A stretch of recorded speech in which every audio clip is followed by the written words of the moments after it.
Hi, third graders. This is Mrs. Miller again. I'll be with you today for our remote learning plan for Wednesday, April 28th, 2020.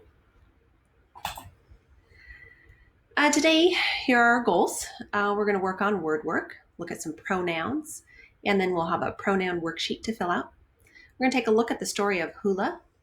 And after we read the story of Hula, we'll respond to that story. And we'll respond with some questions and some discussion, and then we'll do some writing with it too.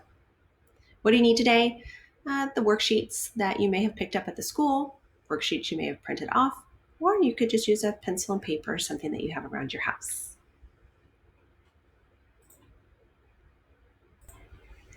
All right, here are those pronouns.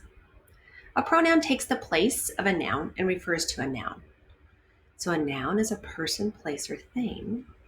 Sometimes when we're talking about a person, place, or thing, we may replace that word with another word, and that's the pronoun.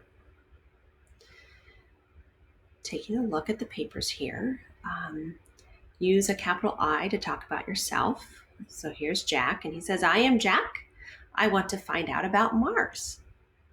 Are you interested in Mars too? And so he used the word use to speak to another person.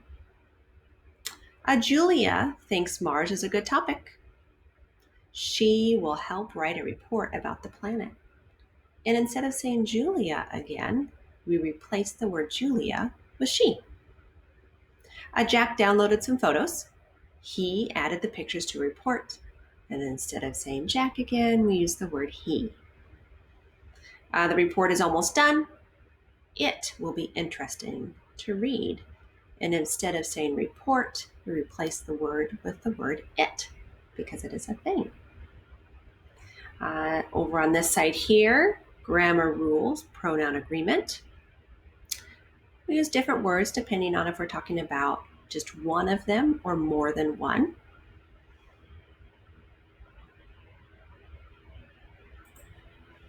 All right, here's some more things about those pronouns. We're going to be looking at the grammar rules for this, that, these, and those. Pronouns can stand alone.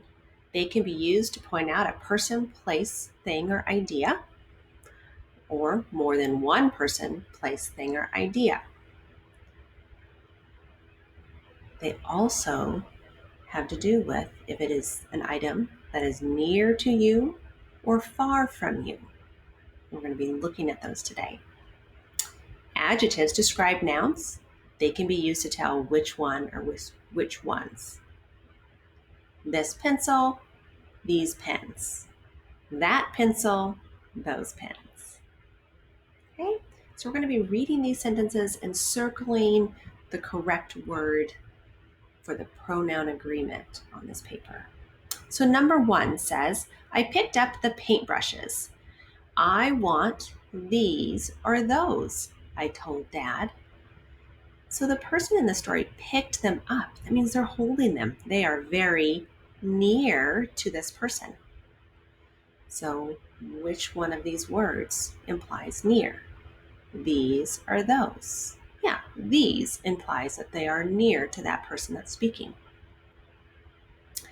Number 2. Now Dad is talking.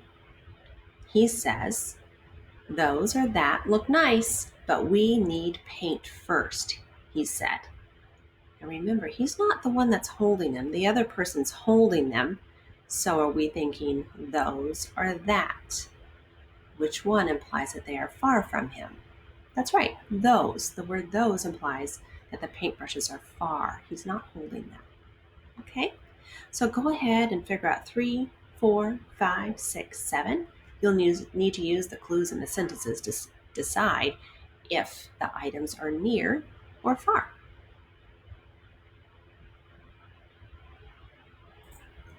All right, I'm going to be reading to you a complex piece of text, or you may read it on your own. You can pause this and read it on your own. It's a story of hula. Many of you may have heard of hula dancing. It's a traditional dance that is in Hawaii, and there is some history behind that dance that I'll be reading to you today. After 1820, most Hawaiians were not allowed to perform the hula in public for almost 60 years. But that did not mean the dancing stopped. Many dancers still performed the hula in secret. The dance was always there.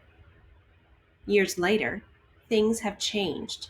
At the moment, there is a renewed interest in Hawaiian culture throughout these islands. People of all ages want to study the ancient culture. They want to learn how to dance the hula. This interest has resulted in an increased demand for hula lessons. So more and more people are attending halaus. Halaus are special schools that teach the hula in the traditional way. These schools also teach traditional values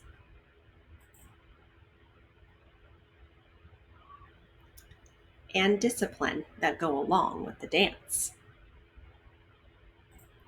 Before I go on to the next page, please keep in mind you may need to come back to this page if you don't have printed materials so that you can answer the questions on the next couple pages.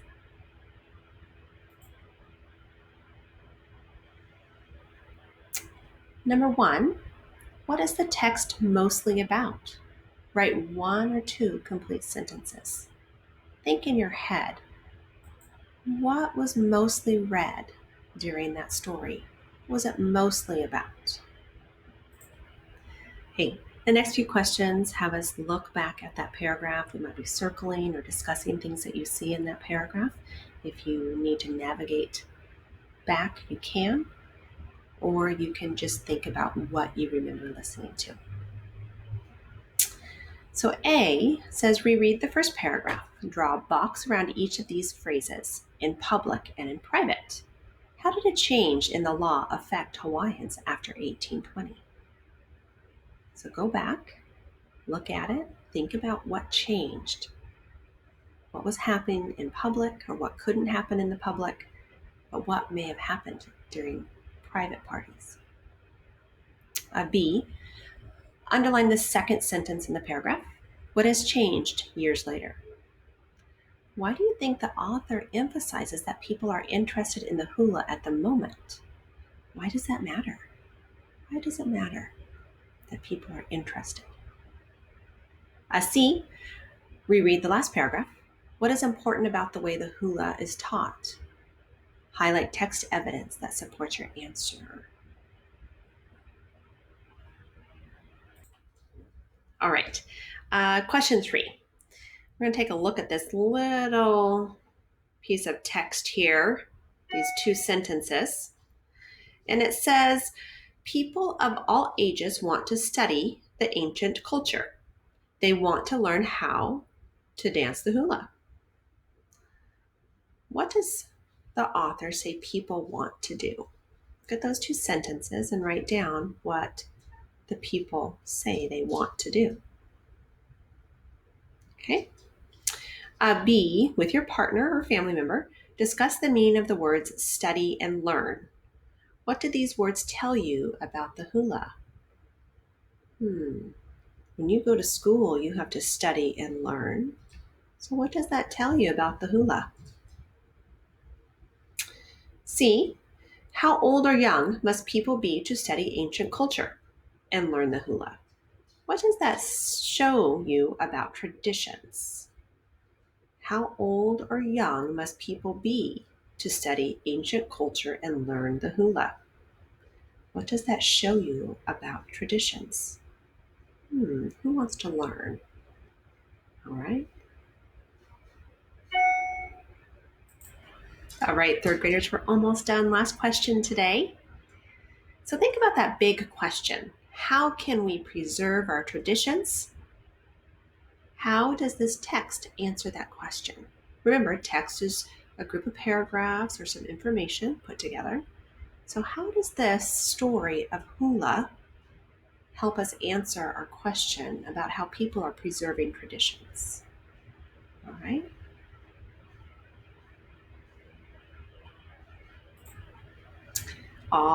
As always, remember to read to self.